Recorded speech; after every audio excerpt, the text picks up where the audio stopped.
Liktikum sudah hidup dalam masyarakat teratur peninggalan budaya tersebar di seluruh Indonesia. Antara lain ditemukan di Pasemah, Besuki, Gilimanuk, dan Cabenge yang berkembang antara 2000 sebelum Masehi sampai 500 sebelum Masehi. Hasil budaya mengalitikum yang terpenting adalah alat serpi, menhir, dolmen, sarkofagus, ukur batu, punden, benda-benda, dan arca. Oke. Halo. Cheese. Ini terletak pada jalur pelayaran antara Indonesia, Cina, dan India. Ini peranan penting pada zaman dahulu tentang perdagangan, menceritakan kehidupan manusia di zaman sejarah dan prasejarah. Juga pendeta-pendeta Buddha dari Cina sering singgah dan menetap untuk waktu yang lama mempelajari agama Buddha di daerah sini. Bandar Sriwijaya akhirnya berkembang menjadi pusat niaga dan budaya. Inilah situasi ceritanya.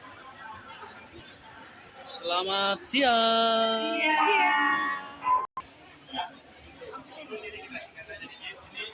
Ini Borobudur didirikan oleh Raja Samartungga dari keluarga Sailendra dengan bantuan sumbangan para penganut agama Buddha secara gotong royong. Ini Candi Borobudur.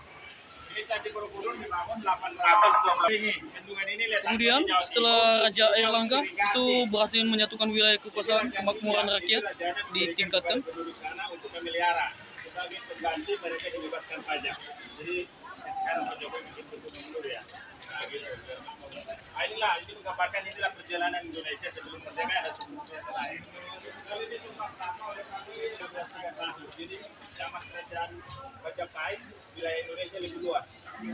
Akan Malaysia Thailand ini begini ya. Ya. Kalau ini ya, akhirnya 1405 itu pemerintah Tiongkok. 1405 dari Raja Wiprawada dan 1405 Cengho. Itu di Semarang ada teman yang Cengho ya. Mungkin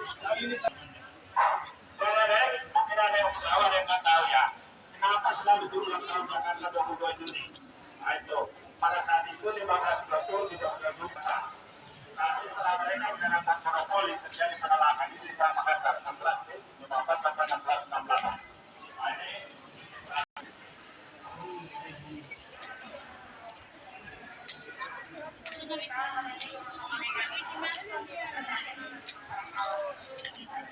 Ini cerita tentang Sultan Hasanuddin membuka pelabuhan Makassar untuk negara-negara yang ingin berhubungan dagang dengan Makassar. Inilah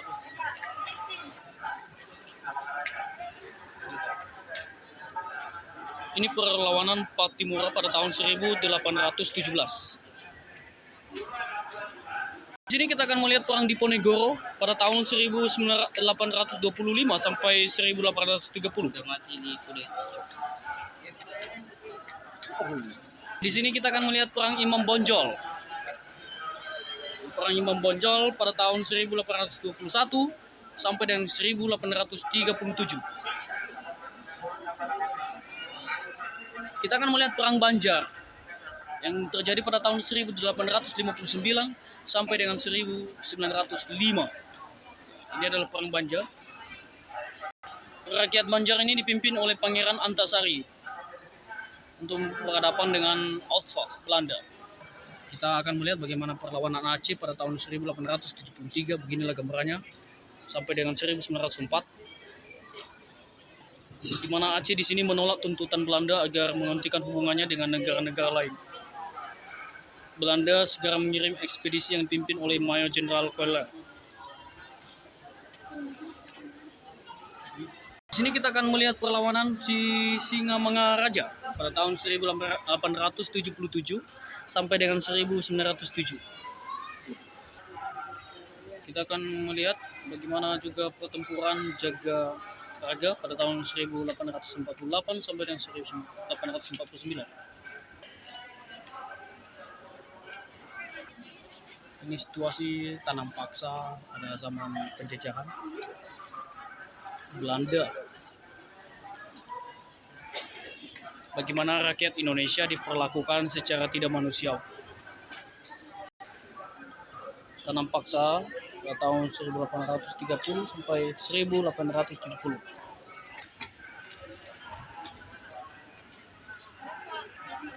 Ini Ibu kita Kartini pada tahun 1879 sampai dengan 1904 dia mencoba menggagas kaum perempuan untuk tampil. Beginilah sejarahnya.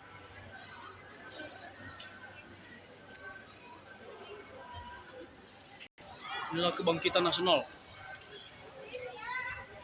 pada 20 Mei 1908.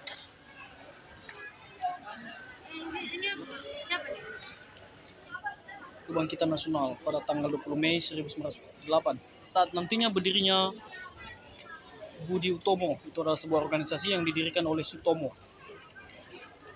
dan kawan-kawan yang nantinya melahirkan 20 tahun selanjutnya Sumpah Pemuda pada tahun 1928.